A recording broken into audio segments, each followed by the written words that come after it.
नमस्कार, आप देख रहे हैं हरियाणा आज। मैं हूं आपके साथ प्रियंका। हरियाणा के मुख्यमंत्री मनोहर लाल ने पलवल और फरीदाबाद जिला के सरपंचों, पंचायत समिति और जिला परिषद सदस्यों को ग्रामीण विकास के लिए मूल मंत्र दिया। क्या कुछ कहा सीएम मनोहर लाल ने, देखिए इस रिपोर्ट में।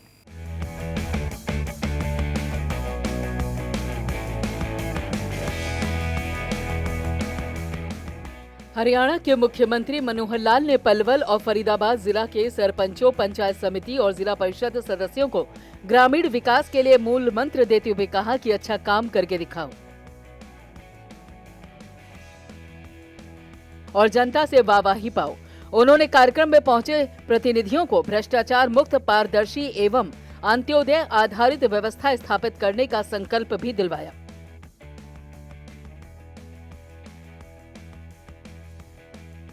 उन्होंने कहा कि पंचायतों की परंपरा ऋग्वेद के समय से चली आ रही है और पंच को परमेश्वर का दर्जा मिला है।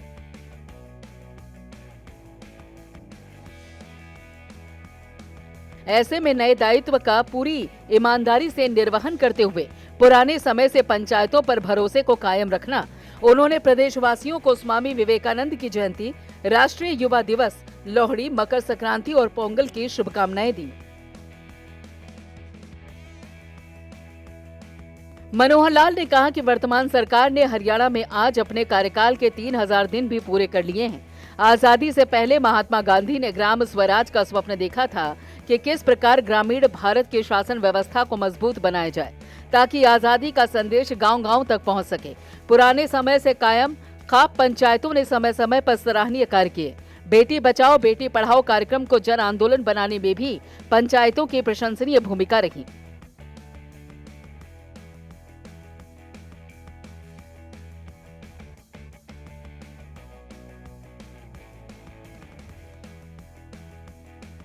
मुख्यमंत्री ने प्रतिनिधियों से कहा कि प्रदेश सरकार ने भ्रष्टाचार मुक्त और पारदर्शी शासन देकर लोक कल्याण के भाव को सार्थक किया।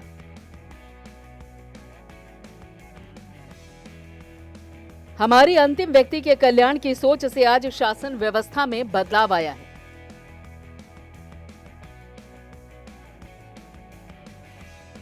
परिवार पहचान पत्र, चिरायू हरियाणा, 8 साल में मेरिट पर 1 लाख से अधिक सरकारी नौकरी देने आदि अनेक पहलों से आमजन का जीवन बेहतर हुआ है। तीसरी बात जो इसके बाद हमने आगे की है कि जो पंचायती राज संस्थाएं हैं इनको स्वायत्तता पूरी दी जाए, इनको अधिकार पूरे जो इनके लिखे हुए हैं वो सारे दिए जाए। पहले कभी किसी ने दिए नहीं। उदाहरण के लिए हमारे आने से पहले जिला परिषदों को लगभग 1.25 करोड़ रुपया साल का मिलता था और हमने उसको बढ़ाते बढ़ाते 25 करोड़ तक तो ले आए हैं। लेकिन अब आगे इसको और आगे कैसे बढ़ाया जाए इस पर हम लगातार विचार करते हैं। और अब तो जो परसों हमने निर्णय किया वो ये कि जो पंचायतों का पैसा है, जो पंचायत समितियों का पैसा है, जो जिला परिषद का पैसा है, वो सारे का सारा वो खुद लगाएंगे। प्रदेश सरकार उसमें हस्तक्षेप नहीं करेगी। अब वो किसी का 20 करोड़ है, 25 है, 5 है, 10 है, 1 है। अब छोटा गांव है तो कम बजट होगा, बड़ा गांव है तो ज़्यादा होगा। पंचायत समिति जिस साइज की है उस हिसाब से होगी। जिला परिषद पूरे जिले की आबादी कितनी है उस हिसाब से उसको पैसा मिलेगा। हमने अभी 2 दिन पहले विधायकों के साथ जो बैठ करके हमारी मीटिंग हुई थी उसके अंदर सारा हिसाब तक किताब लगा करके कि अब लगभग 2.5 महीने का समय शेष है और 1100 करोड़ रुपया हमने बैंक खातों में सारी पंचायत समिति, जिला परिषद का नाम डाल दिए हैं। 1100 करोड़ रुपया जिला परिषदों को साइज के हिसाब से, पंचायतों को भी साइज के हिसाब से वो सारा पैसा उनके पास लिख करके आ जाएगी लिस्ट कि इतना पैसा आप उस अकाउंट में से निकाल सकते हैं। अकाउंट उसका एक ही जगह पर एक ही होता है। उसका जितनी उसकी सैंक्शन होती है उस सैंक्शन का पैसा वो पंचायत समिति, जिला परिषद वो उसमें से निकाल सकती है। उस अकाउंट का नाम होता है मदर चाइल्ड अकाउंट। अच्छा नाम रखा है डिपार्टमेंट ने कि मदर चाइल्ड अकाउंट, कि मदर उसमें डाल दे, बच्चा उसमें से निकाल ले। अच्छा नाम है। तो उसमें सरकार डाल देती है। हर पंचायत, जिला परिषद, पंचायत समिति उसको उसका तय हो जाती है राशि कि इतना इसमें से आप निकाल सकते हो और वो आपका सुरक्षित है, वो रखा रहेगा। भ्रष्टाचार कैसे समाप्त हो, भ्रष्टाचार नेता भी करते थे, अधिकारी भी करते थे, कर्मचारी भी करते थे, और क्षमा करना जनता में से भी कुछ लोग ये मिल जाते थे। स्वार्थ में से भ्रष्टाचार पनपता कि मुझे अगर किसी चीज में लाख रुपए का फायदा होना है तो 10,000 रुपये इसकी हथेली पर टिका दो, 90 बचेगा। मतलब तुलना कर लेते थे कितना बचेगा, कितना खर्च होना है, और सौदेबाजी हो जाती थी। अब इसके सिस्टम कैसे ठीक हुए, कई तरीके अपनाए उसमें। एक तो सब लोगों के साथ वार्तालाप किया, संवाद किया, और संवाद में उनकी भावनाएं जगाई कि देखो हम ये जो पाप कर रहे हैं ये हम अपनी जनता के साथ धोखा कर रहे हैं। क्योंकि पैसा किसका है, किसी नेता का नहीं होता, ना मुख्यमंत्री का होता, ना प्रधानमंत्री का होता, ना विधायक का होता, ना सांसद का होता। ये पैसा किसका होता है, का है। तो आप धोखा किससे कर रहे हो, जनता से। जनता किसकी है, जनता किसकी है, हमारी है।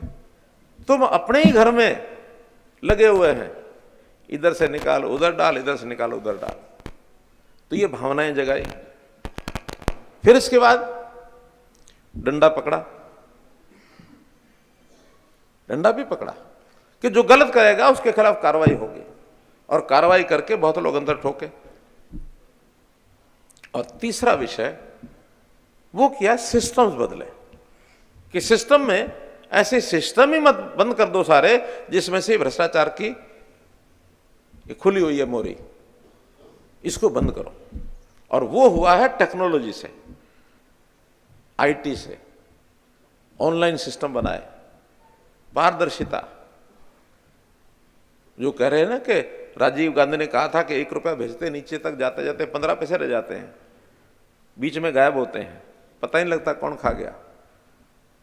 अब अलग बात है कि ऊपर भी उनकी सरकारें होती थी, बीच में भी उनकी होती थी, नीचे भी उनकी होती थी, तो खाने वाले तो उन्हीं के लोग बीच में रहते थे।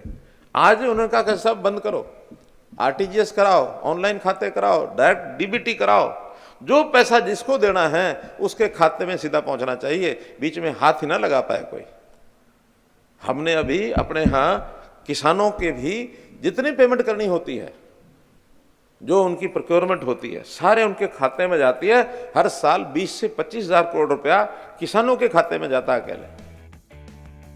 मुख्यमंत्री ने कहा कि पंचायती राज संस्थाओं के सर्वसम्मति से चुने गए प्रतिनिधियों के लिए राज्य सरकार ने 300 करोड़ की धनराशि जारी की। उन्होंने कहा कि इस बार 70,000 प्रतिनिधियों में से 40,000 प्रतिनिधि सर्वसम्मति से चुने गए। इससे सामाजिक सौहार्द और आपसी भाईचारे को बढ़ावा मिला है। उन्होंने कहा कि वर्तमान सरकार ने पंचायतों को स्वायत्त बनाने की दिशा में अनेक कार्य किए। पढ़ी लिखी पंचायतों के साथ साथ सरकार ने इस बार महिलाओं को 50% पंचायतों में प्रतिनिधित्व दिया है, जिससे चलते इस बार बड़ी संख्या में बेटियां भी पंचायतों में प्रतिनिधि चुनी गई। मनोहर लाल ने बताया कि अब पंचायतों को स्वायत्त बनाने के लिए सरकार ये निर्णय लिया है कि पंचायत समिति और जिला परिषद अपना बजट खुद तय करते हुए अपने क्षेत्र के विकास में धनराशि का स्वयं उपयोग कर सकेंगी। इस कार्य में सरकार का हस्तक्षेप नहीं होगा। इस नीति को प्रोत्साहन देने के लिए हरियाणा सरकार ने 1100 करोड़ रुपए पंचायती राज संस्थाओं के खातों में हस्तांतरित भी कर दिए। उन्होंने पंचायत प्रतिनिधियों को प्रतिवर्ष अपना बजट निर्धारित करने के लिए भी कहा। ये दोनों जिलों के सभी जिला परिषद है, पंचायत समिति अथवा पंचायत विभाग है, ऐसे में सभी जिलों में जा सकते हैं। और पंच के जो प्रतिनिधि हैं, सरपंच यानी सरपंच और पंच, साथ पंच तो नहीं बोला है, सरपंच, जिला परिषद, पंचायत समिति के जो पार्षद हैं, उन सबको एक प्रकार से नए लोग हैं तो उनको कुछ ना कुछ बताना पड़ता है, आह्वान करना पड़ता है। और इसमें से कैसे हम ठीक काम कर सकते हैं, हम सेवा भाव से काम करें, विकास के नाते से जो जो सिस्टम सरकार के वो उनको बताए गए। जो पंचायती राज का जितना पैसा होगा, पहले तो ये फाइलें सब चंडीगढ़ जाती थी डिपार्टमेंट, डायरेक्टर के पास गई, सेक्रेटरी के पास गई, मंत्री के पास गई। अब इनका जो पैसा है वो सिर्फ यहीं तक सीमित रहेगा। ग्राम पंचायत अपने रेजोल्यूशन पास करके सरपंच से रिकमेंड कराएंगे सारे जो पैसा उनका है। लोक समिति, वो सब लोक समिति का चेयरमैन वो उसको रिकमेंड करेगा। ऐसे जिला परिषद का चेयरमैन अपने रिकमेंड करेगा। और फिर जो इंजीनियरिंग डिपार्टमेंट है, वो हमारा जैसे सबसे पहले जेईज हैं 2 लाख तक वो करेंगे, 2 से 25 लाख तक एसडीओ करेंगे, 25 से 1 करोड़ तक एक्शन करेंगे, 1 करोड़ से 2.5 करोड़ तक एससी करेंगे, 2.5 करोड़ से ऊपर चीफ इंजीनियर के पास जाएगा। चीफ इंजीनियर भी गाँव के सरपंच के रिकमेंडेशन पर ही काम करेगा और 7 दिन के अंदर के टेंडर वो सारे कंप्लीट होकर के खुल जाएंगे। क्योंकि एक शिकायत रहती है कि काम हमारे लेट हो जाते हैं, 21 दिन के टेंडर की उसमें समय सीमा होती है, उसमें 7 दिन कराएं। ज़्यादा से ज़्यादा जो छोटे कंट्रैक्टर हैं वो रजिस्टर करें अपने आप को, ताकि जिन लोगों से कई बार क्या होता है सरपंचों का कि मैं अपने साथियों से काम करा लूँगा, यही रहता है उनका कि हमारे हाथ में तो हम अपने साथियों को काम दे देंगे, करा लेंगे। हम कहते हैं कि उन सब साथियों को, नए कंट्रैक्टर हैं उनको भी रजिस्टर करा दो। रजिस्ट्रेशन के बाद कम से कम ये होगा कि हाँ ये एक ऑथराइज्ड कंट्रैक्टर है, इसके पास काम करने की क्षमता है। जो छोटी छोटी 2-3 बातें होंगी वो नयों पर लगाएंगे। ग्रुप डी के बाद वो ग्रुप सी के बन जाएंगे जब काम करेंगे, तो उसके बड़े होने के बाद बी के बनेंगे, फिर ए के बनेंगे। कोई भी नया कंट्रैक्टर बड़ा काम ना पकड़े और बड़े काम करने वाले कंट्रैक्टर्स को छोटे काम ऑफर किए नहीं जाते, क्योंकि 2-5 लाख का काम, करोड़ों का काम करने वाले लोग नहीं आएंगे। इसलिए वो सारे सिस्टम ठीक बना दिए हैं, पारदर्शिता से काम हो, नेताओं के प्रति विश्वास लोगों का ये बढ़े। क्योंकि एक समय था कभी जब मोदी जी भी कहते थे कि मेरे सामने सबसे बड़ा चैलेंज ये है कि मुझे अपने बिरादरी के लोगों की छवि ठीक करनी है, यानी नेताओं की। तो नेताओं की छवि तब ठीक होगी जब जनता ये कहेगी कि नहीं ठीक काम हुआ है, विश्वास पूरा है, जो पैसा आया वही पूरा लग गया। वरना बीच बीच में जो गड़बड़ें होती रहती हैं उसके कारण से जनता में छवि भी बिगड़ती है। तो हम अपने नेताओं की छवि को भी ठीक करना चाहते हैं, चाहे फिर किसी लेवल का हो, और हम इस पर आगे बढ़ रहे हैं एक एक कदम। और मैं समझता हूँ कि बहुत सुंदर एक वातावरण बनेगा और काम आगे। सर, एक मुस्तरका मालिकाना। मुख्यमंत्री ने कहा कि इस बार भी अच्छा कार्य करने वाली पंचायतों को सम्मानित किया जाएगा। साथ ही जो गलत कार्य करेंगे तो भ्रष्टाचार के खिलाफ जीरो टॉलरेंस की नीति पर आगे बढ़ते हुए दंडित भी किया जाएगा। इसके साथ ही गांव में विकास के लिए सोशल ऑडिट कराने और प्रथम श्रेणी के राजपत्रित अधिकारी को संरक्षक बनाने का भी प्रयोग किया गया। ऑडिट टीम का चयन ग्राम सभा तय करेगी। साथ ही संरक्षक अधिकारी ग्राम सभा का आयोजन कराने और आमजन को कल्याणकारी योजनाओं के बारे में जानकारी के लिए सलाह देंगे। 71 लाख परिवार, रादर अब तो 72 लाख हो गए हैं। 72 लाख परिवारों के एक आईडी बनी है, परिवार पहचान पत्र। उसमें बहुत सा डाटा, कुछ सेल्फ डिक्लेयर्ड है, कोई जांच किया गया है, कोई पहले से डॉक्यूमेंटल वेरिफिकेशन उनकी हुई है। तो वो सब करते हुए और लास्ट में अब जो इनकम वेरिफिकेशन हुई है, उस इनकम के आधार पर हमने कुछ फैसिलिटीज़ जो लो इनकम ग्रुप है उनको दी हैं। चाहे वो चिरायु हरियाणा है, जिसके अंदर 5 लाख रुपए का एक बीमा है हेल्थ का, वो दिया गया है। वो इलाज कराते समय 5 लाख रुपए तक का लाभ वो ले सकें। निरोगी हरियाणा है, जिसमें हर एक का फिजिकल चेकअप होगा, हेल्थ चेकअप, वो एक योजना चलाई है। और इसी प्रकार से स्कूलों की, बच्चों की भी कुछ योजनाएं हैं। बच्चों के जो गरीब परिवार हैं उनको जो दिए जाते हैं स्टाइफंड और स्कॉलरशिप्स, उसमें भी इस योजना को लागू कर रहे हैं। और इसमें जो कि पहली बार हो रहा है तो बहुत सी शिकायतें भी आई हैं। सामान्यतया लोग अपनी इनकम को पूरा बताते भी नहीं हैं, और जब नहीं बताते हैं तो उसके लिए कोई ना कोई जांच करनी पड़ती है। जांच करने के बाद अब हमने 12 लाख नए परिवारों को तो राशन कार्ड दिया है, क्योंकि राशन कार्ड की लिमिट 1,20 से 1,80 कर दी है। तो 12 लाख नए राशन कार्ड बने हैं। वहीं लगभग 9 लाख कटे भी हैं। तो जो 9 लाख कटे हैं उसमें 1.25 लाख लोग तो ऐसे हैं जो इनकम टैक्स रिटर्न भरते हैं। तो जब इनकम टैक्स रिटर्न भरने वाला, उसको तो राशन कार्ड नहीं मिलेगा। ऐसे ही कुछ लोग ऐसे मिले जो गवर्नमेंट सर्वेंट की पेंशन ले रहे हैं। तो गवर्नमेंट सर्वेंट पहले रहे होंगे तभी वो पेंशन आज ले रहे हैं, इसलिए स्वाभाविक वो भी नहीं होंगे। तो इसी प्रकार से असेसमेंट कई प्रकार से इनकम की गई है।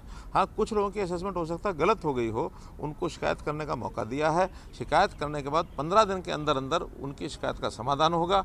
15 दिन में अगर समाधान हाँ ना में नहीं होता तो उनकी ऑटोमेटिकली जो चीज़ें रोकी गई हैं, राशन अथवा कोई भी चीज़, वो तुरंत उसको चालू हो जाएगी। और जनवरी के अंदर अंदर 31 जनवरी तक ये सबका समाधान ये करना हमारा लक्ष्य है। इसमें एसडीएम ऑफिस, ब्लॉक हेडक्वार्टर पर, ज़्यादा जगह पर, इसमें हमने 3 या 4 हमने टेलीफोन नंबर भी प्रचारित किए हैं, उसके ऊपर अपनी कंप्लेंट लिखा सकते हैं। पहली बार ये है, तकलीफ आई है, लेकिन 1 महीने में सबकी खत्म हो जाएगी। कार्यक्रम में केंद्रीय सामाजिक न्याय अधिकारिता राज्य मंत्री कृष्णपाल गुर्जर और हरियाणा के परिवहन एवं उच्च शिक्षा मंत्री मूलचंद शर्मा भी उपस्थित थे। Bureau report, prime news.